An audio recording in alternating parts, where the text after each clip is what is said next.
Ilantad ang buong katotohanan, papanagutin ang dapat managot, pairalin ang katarungan.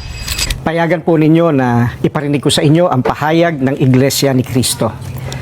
Mula nang magsagawa ng Rally for Transparency, Accountability, Justice and Peace ang Iglesia ni Cristo noong November 16 to 17, 2025, patuloy kaming naghihintay kung paano tutugunan ng gobyerno ang malawak na katiwalian na naganap sa ating bansa.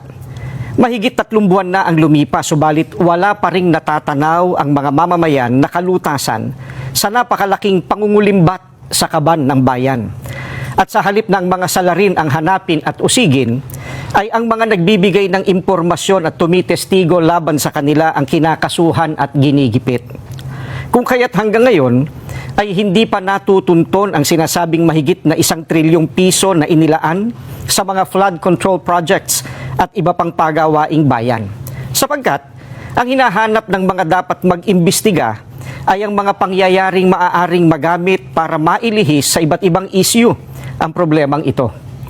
Hinihintay ng mga Pilipino ang sinasabi ng Senate Blue Ribbon Committee Chairman na we will go where the evidence lead us. Ngayong may mga lumalabas na pahayag na mula sa mga sangkot, kabilang ang umano'y nagpadala ng mali-maletang pera. At kamakailan lang ay pinatunayan ng mga dating sundalo na umaming sila ang naghatid ng mga ito. Bakit tila walang malinaw na hakbang upang palawakin pa at tapusin ang investigasyon? Anong ebidensya pa kaya ang hinihintay upang seryosohing tuntunin ang mga mastermind sa katiwaliang ito? May mga pahayag din na ang paglitaw ng mga dating sundalo ay bahagi ng isang destabilization plot. Kung ganoon ang paratang, hindi ba lalo itong dapat imbestigahan sapagkat ang destabilisasyon laban sa gobyerno ay isang seryosong usapin ukol sa pambansang seguridad? Bukod dito, ang malawakang bahagi ng inihayag ng mga dating sundalo ay tuwiran pa namang may kaugnayan sa naganap na paglimas sa salapi ng bayan. Matamang naghihintay pa rin ang sambayanan, kasama ng milyon-milyong Pilipino sa buong mundo at maging ng mga international media at iba pa na nagmamasid, ang mga kaanib sa Iglesia ni Cristo ay patuloy na nakabantay. Maling isipin na nalilimutan na ng mga Pilipino ang isyong ito sapagkat ang pondong pinag-uusapan ay mula sa buwis at pawis ng mga mamamayan. Ang aming panawagan ay nananatiling malinaw. Ilantad ang buong katotohanan, papanagutin ang dapat managot, at pairalin ang katarungan upang maibalik ang tiwala ng bayan at maitaguyod ang tunay at pangmatagalang kapayapaan at pagsulong ng Pilipinas. US State Department came out with an official statement na sinasabi, the ICC is corrupt and politicized. Bagamat nasagot na ni attorney yung mga reaction, pero balikan natin. Ito galing kay Antonio Trillanes. I categorically and vehemently deny na may tinanggap akong 2 million o kahit anumang halaga galing kay Zaldico para sa ICC operations. Ito ay para dungisan yung integrity, credibility ng ICC in light of what's happening now. Nagde-deny siya sa bagay na wala namang aligasyon na yung $2 million ay pumunta sa kanya. Wala po yan sa affidavit eh. Pangalawa, hindi naman na namin kailangang dungisan ang reputasyon ng ICC. Madungis na eh. Because no less than the US State Department came out with an official statement na sinasabi, the ICC is corrupt and politicized. So kung US mismo ay naniniwala na corrupt itong ICC, itong sinasabi ng mga sundalo is just one proof na yung criticism ay totoo. Si BBM ay naglabas ng kanyang 8-point agenda. Pero walang nangyari eh. Bakit? Dahil sila mismo ginagago nila yung programa nila. Simple lang po ang aming objective eh. Yung matigil ang pagnanakaw. Kasi tingnan nyo po ang resulta ng pagnanakaw sa kaban ng bayan.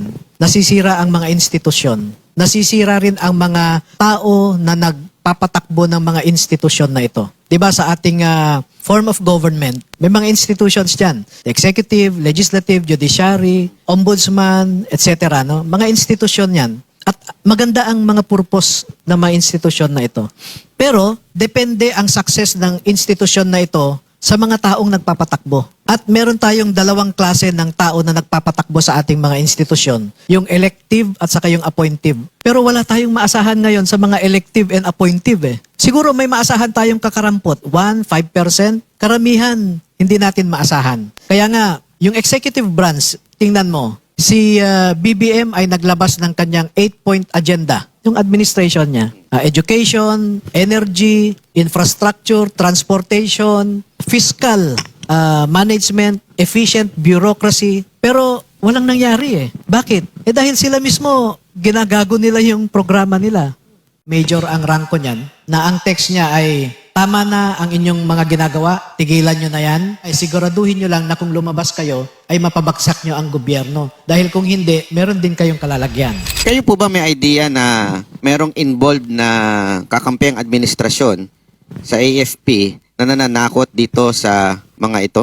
Meron po, in due time. Kasi nabasa ko mismo yung pinadala ng isang, I think, major ang ranko niyan, na ang text niya ay, tama na ang inyong mga ginagawa, tigilan nyo na yan. Huwag nyong ipahiya ang Philippine Marine Corps, ang AFP, etc. No? And then may text pa na siguraduhin nyo lang na kung lumabas kayo, ay mapabagsak nyo ang gobyerno.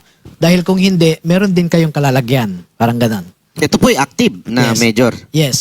sa AFP. Sa AFP. And itong mga testigo ngayon na mga 18 and yung other na hindi pa nagpapakita, hindi naman sila apektado nung natatanggap nila yung mga mensahe na yan. Oo, kasi pinakita nga nila sa akin at malinaw sa kanila yung kanilang ginagawa, itong mga sundalo na ito. Na, sir, hindi naman kami gumagawa ng krimen. Bakit nila kami pinapatigil? Ang ginagawa nga namin ay sugpuin itong pagnanakaw sa kaban ng bayan, sabi niya. At medyo nakaka-touch yung sinabi rin nila na, alam niyo sir, may mga sinalihan din kaming mga bakbakan, no? Gera-gera. Pero ito na siguro ang huling laban na sasalihan namin. Sa ngayon ay gusto naming magpakasundalo para sa Pilipino. Iyon ang damdamin nila. Yung pera ng bayan ay ginagamit nila para sa sarili nilang interes at para sirain ang kapwa Pilipino nila. No? Ngayon natin nalalaman yung kasabihan na this is where our taxes go. Attorney, balikan lang natin yung sa media. Kaya nyo po bang mabanggit o doon na lang doon sa affidavit nyo ilalabas yung pangalan? Kaya namin binanggit doon na nagbibigay sa mga media practitioners, no, para ipakita lamang na yung pera ng bayan ay ginagamit nila para sa sarili nilang interest at para sirain ang kapwa Pilipino nila. No? Sabi nila, sir, alam mo bang tinitingala namin itong tao na to? Believe kami sa kanya. Pero nung nade-deliveran pala namin siya, parang na-disappoint kami. Kasi may isang pangyayari na yung magde-deliver, tinawagan ng media practitioner. Sabi niya, doon na lang tayo mag-meet sa mall. So, punta sila. O, ang sasakyan ko, ganito, ganyan, sa level na ganito, etc. Tapos, o yan, buksan nyo na yung pintuan ng likod. Van ang dala niya eh. O, buksan. O, pasok nyo na.